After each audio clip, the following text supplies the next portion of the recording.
tardes, Hola. Carlos. ¿Qué tal?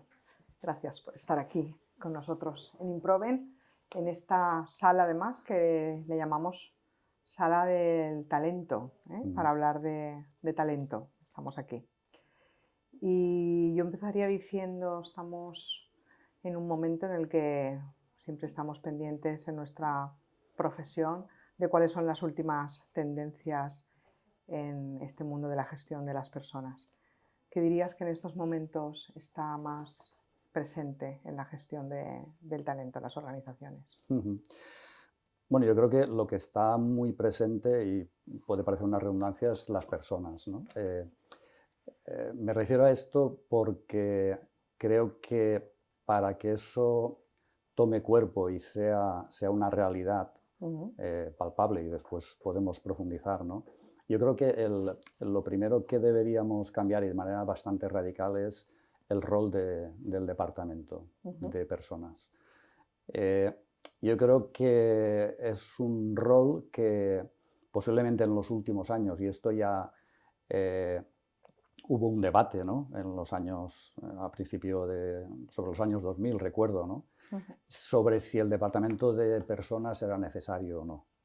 Se hablaba de aquello de que la dirección de personas debería estar En manos de cada, ¿no?, cada director, directora, etcétera, ¿no? Claro, el tiempo ha demostrado que la complejidad de la gestión de las personas es enorme, y creo que estamos en un punto crucial. Y creo además que el rol del departamento de personas, en el sentido que tiene que cambiar, es que tiene que ser un departamento más valiente a la hora de hacer propuestas, de creernos realmente que somos un departamento que gestionamos el bienestar de las personas. Podemos hablar de estrategia, podemos involucrarnos en todos los procesos de la empresa, pero creo que tenemos que hablar de personas. Y creo que el elemento crucial es, como me dijo una vez alguien, tener un pie fuera y un pie dentro de la empresa.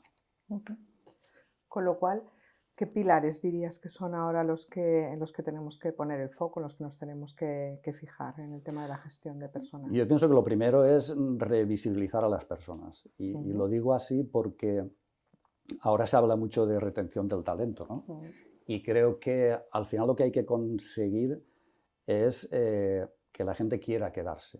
Es decir, estoy completamente de acuerdo, ¿no? Eso de retener es como el cliente cautivo, porque no tiene más remedio que estar contigo, ¿no? Entonces, sí, esto yo hace 10, 12 años estuve visitando la Falleda, que bueno, es una cooperativa que hacen yogures, está creo que por Olot, y tiene una característica muy particular, y es que en aquel momento, de unas 170, 180 personas que recuerdo que habían, 130 más o menos eran personas diagnosticadas con esquizofrenia. Y yo recuerdo que fui con unos colegas, y bueno, aquello está en un paraje idílico, maravilloso, ¿no? Y recuerdo que estábamos hablando con Cristóbal Colón, que es el presidente de la cooperativa. Lo digo porque el nombre es curioso, bueno, una persona muy interesante. Y recuerdo que yo lo que vi en las instalaciones, ¿no?, que no habían vallas. Es decir, estaba... Y recuerdo que, claro, todos tenemos en la mente aquello de que... las personas con esquizofrenia, ¿no? Sí, tienen que estar en un sanatorio, encerrados, etc. Y recuerdo que le hice el comentario, ¿no? Digo, oye, veo que no hay vallas, ¿no? Y me dijo, ¿quién se querría ir de aquí, ¿no? De un sitio tan claro, chulo, y ¿no? Para mí eso es lo que yo creo que en las empresas deberíamos al menos trabajar para eso. Es muy complejo, es muy difícil, ya lo sé. Pero al menos darse cuenta que las personas al final lo que buscamos es aprender, estar en un entorno de bienestar, y creo que los últimos años nos están llevando hacia ahí, además de una manera bastante consistente. ¿Qué buscan hoy en día las personas? ¿Qué dirías tú que buscan las personas? Porque yo ya casi que me siento de la generación que ya buscaba otras cosas, ¿no? Pero ¿qué dirías tú que buscan hoy en día las personas, diferente de lo que podíamos buscar generaciones anteriores? Yo creo que sentirse importantes, y desde luego que ese aprendizaje ellos también puedan participar, ¿no?, tomando iniciativas, pidiendo lo que necesitan, porque muchas veces, como tú decías, a veces las personas que llevamos muchos años en una empresa, nos cuesta a veces empatizar con eso. Y creo que una responsabilidad que tenemos en nuestra función es precisamente esa, ¿no? El darse cuenta de que nos están pidiendo iniciativa, nos están pidiendo implicación, nos están pidiendo que les demos confianza, y creo que también nos están pidiendo que arriesguemos por ellos porque ellos quieren arriesgar. Quieren estar ahí y quieren arriesgar. Algo que me llama a mí la atención, no sé cómo lo ves tú, pero de estas cosas que hemos venido hablando los profesionales de personas desde hace muchos años, los que nos dedicamos ya a esto hace unos cuantos años, parece que ahora está más de moda que nunca, ¿no? En todas las organizaciones se habla de, no, lo primero las personas, ¿no? Incluso perfiles, quizás se ha dicho siempre, pero incluso perfiles más técnicos, ¿no? Donde eran como más resistentes o como más míopes a esto de las personas. Ahora parece que hay una iluminación, están todos más iluminados hacia esto. ¿Tú qué opinas? ¿Por qué puede estar pasando esto? A ver, yo creo que yo hace ya muchísimos años, ¿no?, que trabajo con ingenieros y yo, ahora también, no tantos años, pero también. Sí, no, quiero decir que al final, a ver, yo de los ingenieros también, hablo de los ingenieros porque, digamos, por las experiencias que he tenido últimamente y hace bastantes años, ¿no? Al final tienen una manera de trabajar muy sistemática, están muy centrados en la tarea, plantean las cuestiones para conseguir objetivos, ¿no? Tienen una metodología en ese sentido muy depurada, ¿no? Además muy disciplinada, ¿verdad? Sí. Esto es curioso porque en los años 70, yo recuerdo pues, de las lecturas estas que haces, ¿no? Ya hubo las organizaciones en aquel momento, las grandes corporaciones se organizaban de manera burocrática. Esto generaba procesos muy sistemáticos y ¿qué generó? Pues que había una necesidad de incorporar profesionales, los profesionales que venían muy formados al final, ¿qué pasaba? Se aburrían de las tareas, digamos, repetitivas. ¿No? Y hubo en aquel momento ya una gran masa de personas que prefirieron el paro, es decir, había más miedo a la rutina, a ¿no? A la tarea repetitiva, que quedarse en paro, ¿no? Comento todo esto porque yo creo que también en el punto en el que estamos debe haber una colaboración y una cooperación entre lo que son las personas, que a lo mejor tenemos más visión de las personas, ¿no? Más sensibilidad, sí. más... Y, digamos, ese carácter más sistemático, ¿no? Lo que pasa es que yo creo que en estos momentos los perfiles más técnicos, y a lo mejor no tan técnicos, creo que están viendo que están en un punto que se pueden bloquear, ¿no? Es decir, tienen muy claro, por ejemplo, que preguntando a los equipos de trabajo se consiguen, esto lo tienen claro, ¿no? Ya hace los años 70 ya aparecen los círculos de calidad, en fin, eso, pero en estos momentos, por lo que comentábamos antes, ¿no? Las personas ya eligen estar en las empresas. Las empresas hacemos selección de personal, pero ya te das cuenta que las personas también te están seleccionan. eligiendo. Y también las personas elegimos a los jefes y a las jefas. Es decir, eso también es importante. ¿Qué ocurre? Que ahí hay un elemento que yo creo que en general no se entiende bien. Y es porque a veces un equipo no genera ideas de mejora. Y ahí hay una cuestión para mí que es básica, que es comprender las emociones que están en ese momento funcionando.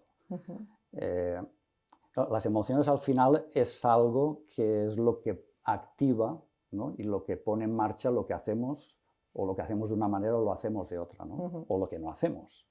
No sé, una emoción como el miedo, un equipo con miedo no da los mismos resultados que ¿no? Un equipo con confianza, por ejemplo. ¿No?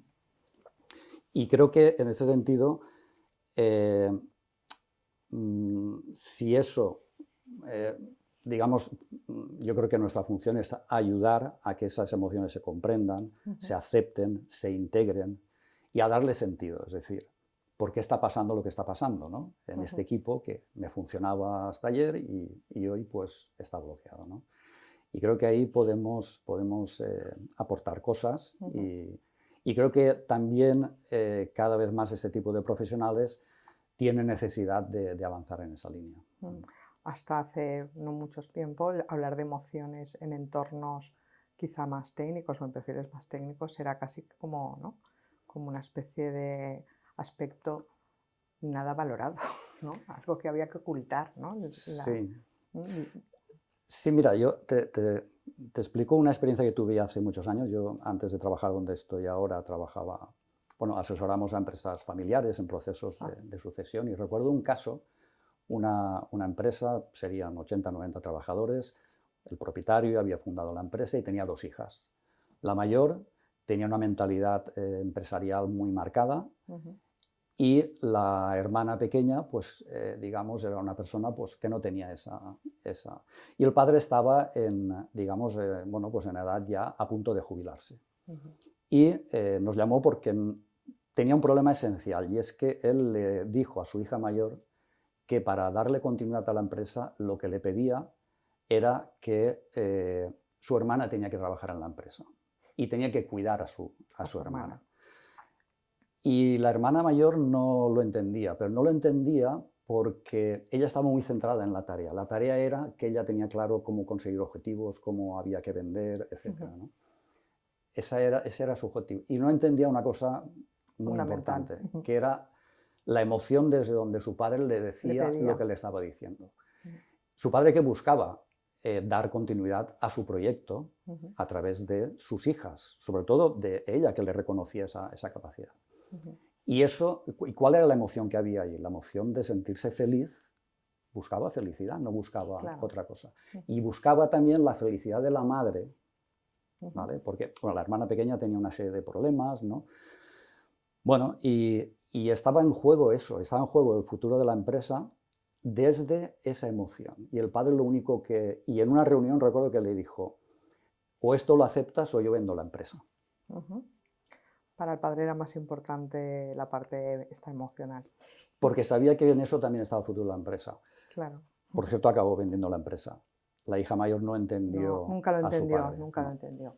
Entonces, si es verdad, ¿no? Por lo que sea, que actualmente parece que sí que está más presente y que hay más sensibilidad hacia todo este tema de las personas y de las emociones, que hay que trabajar dentro de las organizaciones para que realmente esto no sea solo una expectativa o una sensación de que esto es importante porque veo que me cuesta manejarme con los equipos, porque veo que es que no tengo esos recursos para gestionar situaciones incómodas, ¿no? Que decimos a veces, que hay que desarrollar dentro de las organizaciones, que hay que trabajar.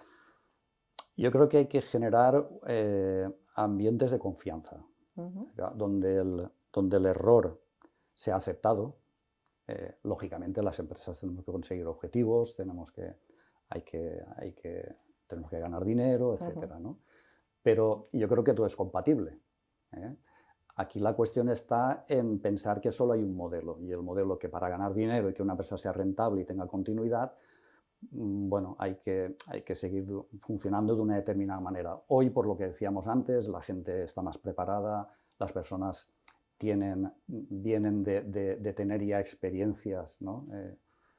En otros sitios, ¿no? Y de alguna manera yo creo que hay que generar ese ambiente de confianza, entendiendo que solo en ese ambiente de confianza la gente se va a expresar de manera tranquila, ¿no?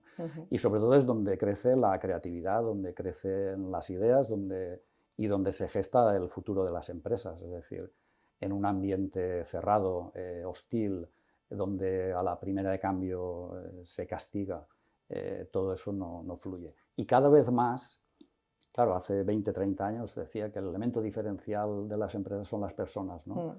Hoy yo creo que es lo que decíamos al principio, ¿no? Que las personas quieren estar en el proyecto, porque entonces es cuando aportan al máximo. Cambiando un poco de tema, también está muy presente, ¿no? El tema de la diversidad generacional, ¿no? Muchas veces escuchamos esto de, efectivamente, hoy en día las personas más jóvenes, cuando van a buscar trabajo o cuando ya tienen trabajo, no valoran o no esperan lo mismo que esperábamos otras generaciones. Entiendo que la generación de nuestros padres tampoco esperaría lo mismo que esperábamos nosotros, ¿no? Pero ahora lo vivimos en las empresas como como muy presente, ¿no?, en las organizaciones. ¿Cómo piensas tú que estamos gestionando este tema y qué es lo que está pasando con el talento joven? Si es verdad que es tan diferente. Bueno, yo tengo 2 hijas, ¿no?, jóvenes, y hablo con ellas y claro, hay veces que te chocan, ¿no?, lo que dicen, pero claro, tienes que hacer un ejercicio de pensar que yo siempre pienso que tienen razón. Y a partir de ahí... Tienen su razón, ¿no? Sí, pero creo que a partir de ahí es lo que hay que trabajar, ¿no? Yo sí, no sé, cuando yo empecé a trabajar veías como 2 mundos, ¿no? La gente veterana que estaba en la empresa, ¿no?, y tú que acabas de entrar allí, que lógicamente pues eras joven, ¿no? Hoy yo creo que esas diferencias generacionales se perciben en saltos de Más cortos, 5 ¿no? o 10 años. O sea, Antes eran los mayores y los jóvenes. sí. De hecho, pues desde los años 80 para acá es cuando han empezado a ponerse de moda las generaciones X y Z, ¿no? Es decir, porque ya se ve que las diferencias... Y esto yo creo que hay muchos factores, ¿no? El cambio tecnológico, las nuevas tecnologías, ¿no? Bueno, hoy el conocimiento está mucho más... Y además el conocimiento cambia de una manera más acelerada. Entonces, alguien que termina hoy los estudios, pues de aquí 5 años, quien acabe los estudios de aquí 5 años tiene... Entonces yo creo que es lo primero que deberíamos intentar comprender, ¿no? Después yo creo que también... a ver, tenemos, creo que en España estamos hablando de un 30, 32, 33% de paro juvenil. Y yo creo que deberíamos empezar esto a planteárnoslo en serio. En serio quiere decir, bueno, contratar talento joven, que lo hay, y creo que un tema esencial es pagarles correctamente. O sea, creo que ahí podemos decir que los jóvenes... van despistados, que los jóvenes son muy impacientes, ¿no? Pero los jóvenes nos están enseñando cosas que nosotros deberíamos aplicarnos, ¿no? Y ellos quieren trabajar, quieren que se les tenga en cuenta, quieren que sus ideas formen parte, ¿no?, formen parte del proyecto, y creo que eso, hay algo que ahí no estamos haciendo del todo bien. Con lo cual, como antes hablábamos del tema no tanto de retener, sino de facilitar, ¿no?, que el talento quiera permanecer con nosotros, en esa línea, ¿qué planteas tú o qué propones? Bueno, yo aparte de pagar bien, ¿no?, porque creo que eso es importante. Sí, a ver, pero no sé, parece que nos hemos olvidado de Maslow, ¿no? Bueno, no sé, vamos a empezar por lo básico. por ahí, pero vamos a hacer más cosas, ¿no?, lógicamente, ¿no? A ver, yo creo que hay que empezar a perder el miedo, por lo que decíamos también antes, ¿no?, en entornos de confianza. Hay que perder el miedo a que contratemos a un joven, que se equivoque. Yo creo que hay que integrarles. Yo creo que cuando se habla trabajo en equipo, yo creo que ahora estamos en un momento donde esos equipos ya no deben ser interdisciplinares, sino que deberían ser intergeneracionales. Y para mí es muy importante que los mayores, digamos, aprendan del descaro de los jóvenes, y que los jóvenes sepan que hay un bagaje y un valor, unos valores que hay que respetar, que tiene un sentido, que esa empresa está ahí porque muchas cosas anteriormente se han hecho bien, ¿no? Pero, digamos, los mayores, ¿no?, o las mayores, creo que deben darle oportunidad a los jóvenes a través de esos equipos, ¿no?, incluso dándoles proyectos de innovación que desarrollen. Y porque vienen sin filtro. Hemos sido jóvenes, no teníamos filtro. Bueno, eso aporta mucha frescura, ¿no? Y ese es un valor, y sobre todo en organizaciones ya más maduras, sobre todo en empresas familiares, ¿no?, de muchos años de tradición. Bueno, esa frescura yo creo que nos viene bien. Importante. No quiero acabar sin hacerte la pregunta que siempre hablamos cuando hablamos de gestión de personas, y es del liderazgo, ¿no?, que es algún tema también que venimos siempre hablando. ¿Qué tipo de líderes necesitamos hoy en día y qué necesitan desarrollar los líderes para realmente responder a las expectativas de esta situación actual? Yo pienso que hay como dos visiones. Yo creo que las nuevas generaciones precisamente sí que están pidiendo un nuevo liderazgo, una nueva manera de liderar y además radicalmente diferente, que el perfil de los líderes sean personas diferentes a lo que hasta ahora, digamos, era un estándar, ¿no? Pero creo que además, por contra, los que ejercemos un cierto liderazgo, pensamos que no hace falta cambiar mucho. Y creo que eso es un error de visión. Leía no hace mucho un estudio que decía que en un par de años más o menos, o 3 años, decía que entre el 60 y el 70% de las tareas que hacemos los líderes se van a automatizar. De hecho, hay programas que pueden hacer sentencias, ¿no?, de tipo laboral, etcétera, ¿no? Pues lo que son las tareas, ¿no?, revisar informes, etcétera. Organizar, coordinar. Sí. Con lo cual nos vamos a quedar con un 65% de nuestro tiempo libre para hacer ¿qué? A ver, esto ya lo sabíamos, ¿no?, que los líderes lo que hacíamos era gestionar personas. Bueno, pues ahora esto va a ser así. Esto va a ser así, queramos o no queramos, ¿no?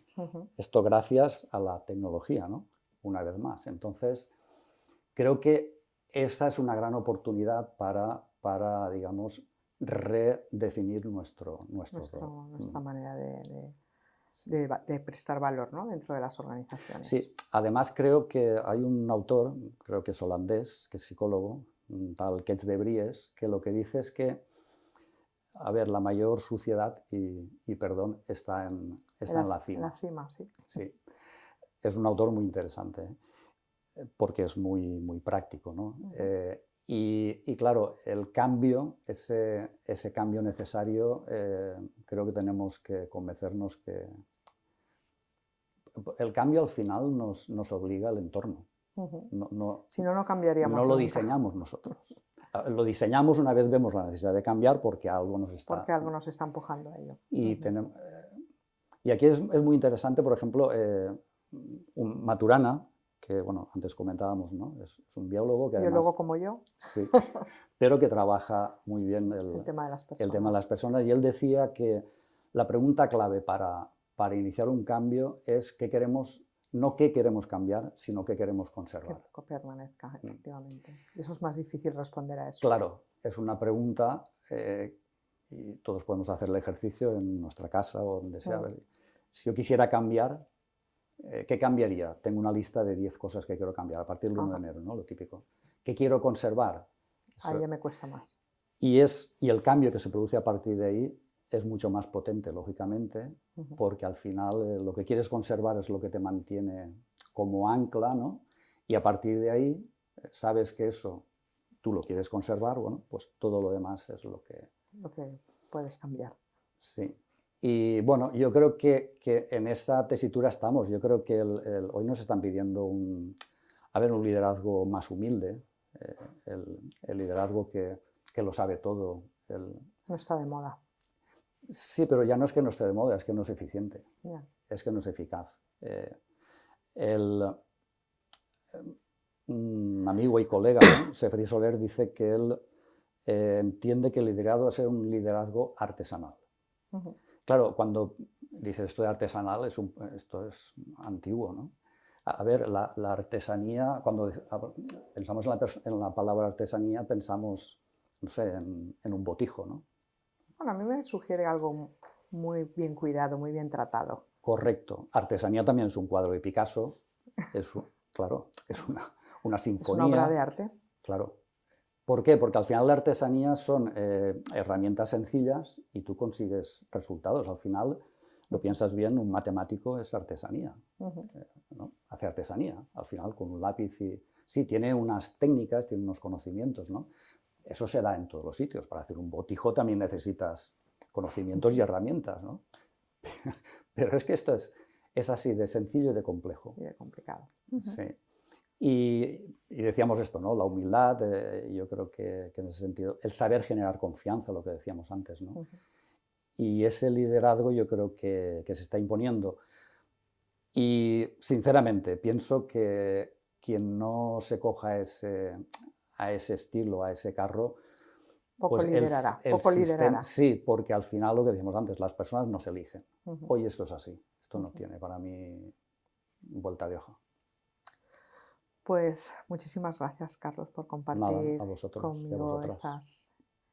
estas ideas basadas en tu experiencia. Ujú. Bueno, pues espero que os haya gustado la conversación que hemos mantenido con Carlos y hasta la próxima. Muchas gracias.